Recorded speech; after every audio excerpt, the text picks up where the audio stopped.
नमस्कार नेपाली मित्रों। दोस्तों, आपके देश की विकास की जो रफ्तार है, रेट है, वो हो गया है लगभग 15%। 15% पार हो गया, यानी इतिहास में ऐसा पहली बार हुआ है।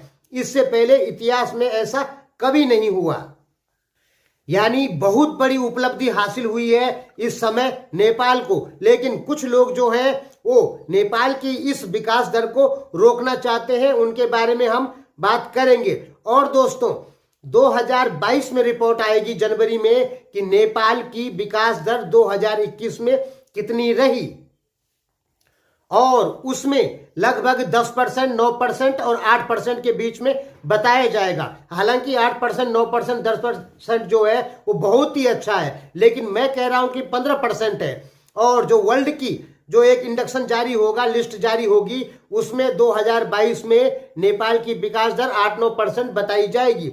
इसका मुख्य कारण ये होता है दोस्तों कि वहां पर जो ये विकास दर किस देश की कितनी है, ये जो लोग तय करते हैं वो सब यूरोपीय या अंग्रेज लोग ज्यादा होते हैं उसमें, इसलिए वो एशियाई देशों की विकास दर लगभग कम ही रखते हैं। और उन देशों की विकास कम रखते हैं जिन देशों से उनको चिड़न है। भारत से उनको चिड़न होती है, इसलिए वो भारत की विकास दर अगर 10% होगी तो उसको 6% ही बताते हैं। इस समय यूरोपीय देश, अमेरिका नेपाल से चिढ़ रहा है, ठीक है, इसलिए वो नेपाल की विकास दर कम ही बताएंगे। लेकिन ये सच है कि इस समय नेपाल की विकास की जो रफ्तार है वो 15% से पार हो चुकी है। 2022 जनवरी में देखिएगा कि क्या रिपोर्ट आती है। हमारे हिसाब से 8% से ऊपर ही आएगी। चलिए ये छोड़िए, अब बताते हैं कि हो क्या क्या रहा है। नेपाल का जो विकास इस समय हो रहा है उससे बहुत सारे लोगों को जलन हो रही है और चिढ़ रहे हैं, और वो नेपाली ही हैं, ठीक है। उनको इतनी चिड़न हो रही है कि अब वो लोग कह रहे हैं कि भारत को जो सामान बेचा जा रहा है उस पर टैक्स अधिक बढ़ाओ। दूसरा, नेपाल जो बिजली पैदा कर रहा है वहां के वर्करों को थाई करो। और आज प्रेम आले जो नेपाल के टूरिज्म मिनिस्टर हैं वो जाएंगे इंडिया में, और वहां पर एक रूट और खुलवाना है गौतम बुद्ध एयरपोर्ट के लिए। अभी क्या है कि घूम के, कुछ प्लेनों को घूम के आना पड़ता है विराटनगर के रास्ते या वीरगंज के रास्ते या महेंद्र नगर के रास्ते, लेकिन अब वो प्लेन एक रूट जो खुलेगा, अब वो डायरेक्ट गौतम बुद्ध भारत की सीमा से होते हुए गौतम बुद्ध जो हवाई अड्डा है वहां पे आएगा, यानी बहुत सारा समय बचत और बहुत सारा किलोमीटर बच जाएगा। इस पर मोदी और देववा के बीच में पहले बातचीत हो चुकी है। अब फिर इसको संचालन में लाने के लिए आज प्रेम आले पर्यटन मंत्री जो आपके हैं वो भारत जा रहे हैं, ठीक, और बातचीत होगी इस पे, और हो सकता है ये रूट खुल जाए। तो कह सकते हैं कि नेपाल दिन प्रतिदिन लगातार अपना विकास करने लग गया है। आपको हमने बताया था कि 2.5 महीने में 65 अरब रुपए का सामान नेपाल ने भारत को बेचा है। दोस्तों, 2.5 महीने में 65 अरब, तो सोच लीजिए साल में कितना होगा। यानी अगर ये रफ्तार नेपाल की बरकरार रहती है तो पर साल नेपाल भारत को $3 बिलियन का व्यापार कर पाएगा, जो कि सबसे ज्यादा होगा। और 39 मेगावाट लाइट भारत को बेचेगा तो वो भी बहुत ज्यादा होगा, यानी इतिहास में ऐसा कभी हुआ नहीं है। तो इतना सारा सामान यदि नेपाल भारत को बेचता है तो नेपाल का विकास जरूर होगा, नेपाल में रोजगार की सृजना जरूर होगी, नेपाल की प्रति व्यक्ति आय जरूर बढ़ेगी। सीधी सी बात है दोस्तों कि आप भारत को सामान बेचेंगे तो आपका विकास होगा कि नहीं होगा? बिल्कुल होगा, क्योंकि उद्योग ही देश का विकास करते हैं, उत्पादन ही देश का विकास करता है, उत्पादन जीडीपी को बढ़ाता है, और जीडीपी को सबसे ज्यादा उत्पादन ही बढ़ाता है। और उत्पादन होता है, बिक्री होता है, तो देश की अर्थव्यवस्था मजबूत होती है। यानी इस समय नेपाल बहुत सही रास्ते पर चल रहा है, बहुत सही काम नेपाल में हो रहा है। लेकिन कुछ ताकतों को देववा की ये तरक्की हजम नहीं हो रही है, और वो ताकतें कौन है? कुछ तो आप ही लोग हैं। हमारे बहुत सारे सब्सक्राइबर ऐसे हैं जो देववा को भारतीय दलाल कहते हैं, ठीक है। भारतीय दलाल देववा कुछ नहीं है, दिमाग में रख लीजिए अपना। वो केवल भारत से संबंध सुधार रहे हैं, अपना व्यापार भारत से बढ़ा रहे हैं। भारत को इतना सारा सामान बेच दिया नेपाल ने, तो क्या देववा ने संबंध नहीं सुधारे भारत से? बिल्कुल सुधारे हैं। भारत और नेपाल के संबंध अच्छे रहेंगे तो जान लीजिए नेपाल का विकास होगा ही होगा। यदि भारत और नेपाल के संबंध खराब हो गए तो नेपाल का विकास नहीं होने वाला और भारत के लिए भी काफी परेशानी हो जाएगी। दोस्तों, यही सच है कि भारत नेपाल की मैत्री नेपाल का विकास करेगी और भारत के लिए भी कुछ अवसर जरूर मिलेंगे, ठीक है। लेकिन आप लोग कहते हैं कि भारत नेपाल की मैत्री होगी तो नेपाल का भूटानीकरण हो जाएगा। तो ये आप लोगों के दिमाग में आपके विश्लेषकों ने गलत बात डाल दी है। भारत नेपाल की मैत्री केवल विकास करेगी, नेपाल का भूटानीकरण नहीं करेगी। और भूटानीकरण कुछ नहीं है दोस्तों, ठीक है।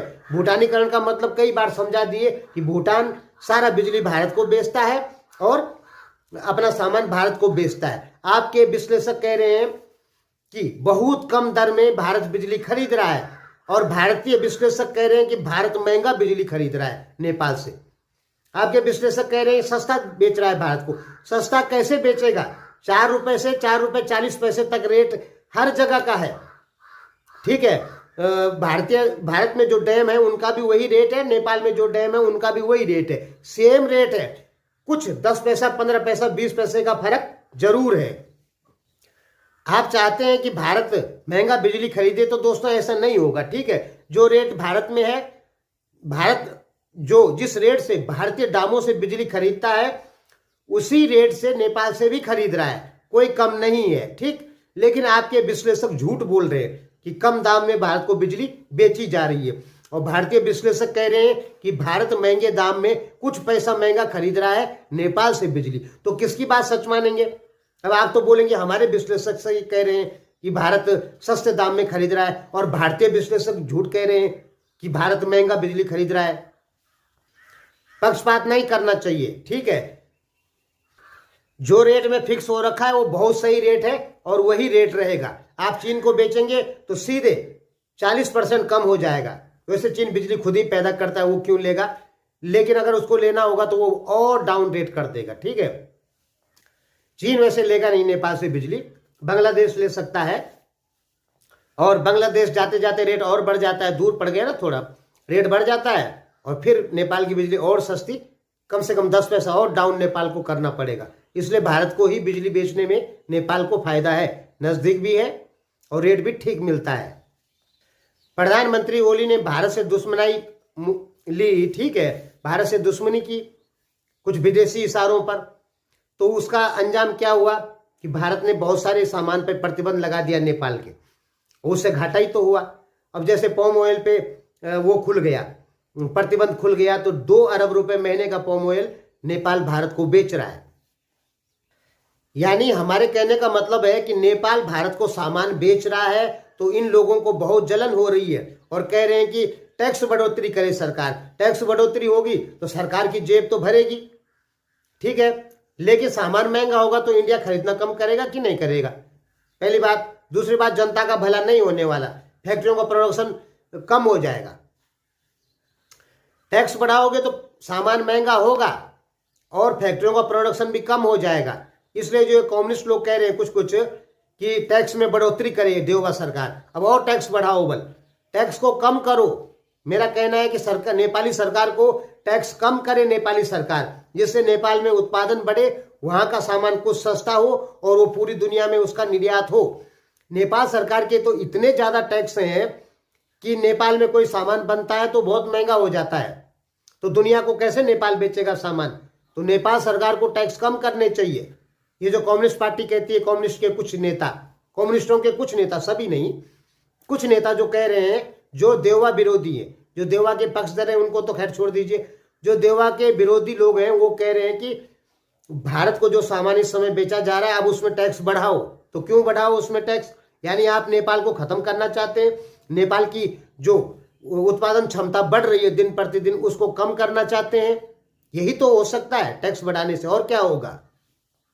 देशद्रोही तो खुद ये लोग हैं, नेपाल के विकास को कम करना चाहते हैं और इल्जाम लगा देते हैं भारत पर। जब भारत आपसे सामान खरीद रहा है, देखिए नेपाल का विकास तभी होगा जब नेपाल बहुत सारे सामान बना के और विश्व की सबसे बड़ी मार्केट भारत में ले जाएगा। इससे नेपाल का बहुत भारी विकास होगा, ठीक है। और इसी चीज को रोकना चाहते हैं कम्युनिस्ट के कुछ लोग, तो ये गलत है दोस्तों, ठीक है। प्रधानमंत्री देवा जो इस समय काम कर रहे हैं उनको वैसे ही करने दीजिए। फालतू की जो आप लोग सड़कों पे उतर के ड्रामा मचाते हैं झंडा लेके, ठीक है, वो मत कीजिए। वो आपके देश को नुकसान पहुंचा रहा है। वो आपको पता नहीं, राजनीति नहीं समझते हैं आप लोग। आपके पास विश्लेषक ही नहीं है अच्छी क्वालिटी के, करेंगे क्या? कुछ अच्छे विश्लेषक लाइए कहीं से, ठीक है, जिनको वर्ल्ड की सारी पॉलिटिक्स पता हो, जो राजनीति को अच्छे से समझते हो। तो आप जो सड़कों पे ड्रामा मचाते हैं झंडा लेके, वो मत मचाइए। देवा सरकार इस समय सही चल रही है, वो नेपाल का विकास करेगी, कन्फर्म है बिल्कुल। ओली ने कितनी सारी अटकलें लगाई थी भारत को बिजली बेचने में, जबकि अच्छे खासे दाम नेपाल में बन गए थे। ओली ने सारी अटकलें नहीं लगा रखी थी, तभी नहीं ना भारत खरीद रहा था बिजली। लेकिन अब तो सही हो गया सब। देवा ने वो सारी रुकावटें दूर कर दी जो भारत को सामान बेचने में दिक्कत पैदा करती थी नेपाल को। तो देवा ने उन सब चीजों को दूर किया, ठीक। अब प्रधानमंत्री देवा सही रास्ते पे चल रहे हैं। और आप लोग कह रहे हैं कि प्रधानमंत्री देवा भारत के दलाल बन गए। किसी देश को सामान बेचना क्या दलालीगिरी करना होता है क्या? तो आप लोग गलत सोचते हैं। इस समय नेपाल सही चल रहा है, विकास दर रफ्तार बहुत बढ़िया है। ऐसे ही रहा तो बहुत जल्दी आपका देश एकदम तरक्की कर जाएगा, एकदम धनी देश बन जाएगा। लेकिन आप लोगों को पसंद ही नहीं है कि हमारा देश तरक्की करे, इसलिए रोक देते हैं विकास कामों को, ठीक है दोस्तों। तो प्रधानमंत्री देवा इस समय सही रास्ते पे चल रहे हैं, उनको मत रोकिए। जैसा वो कर रहे हैं उनको वैसा ही करने दीजिए। और अगर आप साल 2 साल 3 साल देख लीजिए उनको, अब चुनाव भी होंगे शायद, ठीक है, जो भी हो, लेकिन 3-4 साल देवा यदि रह जाते हैं तो मैं गारंटी देता हूं कि आपकी प्रति व्यक्ति आय 2000 पार कर जाएगी, ठीक है। अभी $1200 है सालाना, 2000 पार जरूर कर जाएगी यदि देवा रहे। और देवा नहीं रहे तो मैं गारंटी देता हूं कि 3-4 साल में 1400 भी नहीं होगी आपकी प्रति व्यक्ति आय। क्योंकि दोस्तों हमें अच्छे से अनुभव है सब चीज का। 30 साल से पूरी दुनिया की राजनीति, जीडीपी यही देख रहे हैं हम लोग। तो प्रधानमंत्री देवा को काम करने दीजिए, फालतू का विरोध मत कीजिए। प्रधानमंत्री देवा का आप लोग करते हैं फालतू का विरोध। जो आदमी अच्छे काम कर रहा है उसके काम में रुकावट क्यों डाल रहे हो? आप क्यों नहीं चाहते कि नेपाल सामान बेचे, भारत को और पैसा कमाए? ऐसा क्यों नहीं चाहते हैं आप लोग? अपनी इंडस्ट्रीज को क्यों तबाह करना चाहते हैं आप लोग? तो प्रधानमंत्री देवा जो कर रहे हैं वो ठीक कर रहे हैं आजकल। आपको लगता है भारत से संबंध सुधार रहे, भारत से संबंध सुधारने में ही नेपाल की भलाई है, ठीक है, और नहीं। और आप कुछ भी कर लो, नहीं भला होने वाला। आपके देश की फैक्ट्रियों का उत्पादन ही आपके देश का विकास करवाएगा। और मार्केट आपके सामने 135 करोड़ लोगों की है, उस चीज को आप रोकना चाह रहे हैं, ठीक है। कहते हैं कि हाथ में आपका हीरा है और मिट्टी पकड़ने जा रहे हैं, कहीं दूर भाग रहे हैं, जबकि जेब में हीरा मौजूद है, ठीक, जेब में सोना मौजूद है और मिट्टी के पीछे दौड़ रहे हैं आप लोग। 135 करोड़ की मार्केटिंग है इंडिया में। भारत से संबंध अच्छे होंगे तो आपका 3 करोड़ लोग सामान बनाएंगे, नौकरी करने की जरूरत ही नहीं है, भारत खरीदेगा। 3 करोड़ लोग मायने नहीं ना रखते हैं 135 करोड़ के सामने। सोचिए 135 करोड़ की मार्केट कितनी बड़ी मार्केट है। और भारत नेपाल का बॉर्डर भी खुला है। आपको तो अब तक कैसा बन जाना चाहिए था, एकदम साउथ कोरिया जैसा बन जाना चाहिए था, लेकिन बने ही नहीं। कभी माओवादी पैदा करवाए, ठीक, कभी कुछ हुआ, कभी कुछ हुआ, जो भी हुआ, और पूरी इंडस्ट्रीज को तबाह कर दिया नेपाल के आप लोगों ने। और आप लोगों ने उन्हीं लोगों को फिर नेता बनाया जिन्होंने नेपाल की इंडस्ट्रीज को तबाह किया। वही आपके प्रधानमंत्री बने, वही आपके हीरो बन रखे हैं इस समय। चलिए दोस्तों, माफ कीजिए, अब कभी कभी आपको बुरा लग जाता है हमारी बातें, पर क्या करें, तब ऐसे ही होता है। जब हम देखते हैं कि आप कहीं गलत तरफ चल रहे हैं, तब हम आपको ये चीजें बताते हैं। तो दोस्तों, प्रधानमंत्री देवा इस समय सही रास्ते पे चल रहे हैं, उनका विरोध मत कीजिए। उनका विरोध करेंगे तो आप अपने देश का विकास नहीं कर पाएंगे, अपने उत्पादन को गिरा देंगे आप लोग।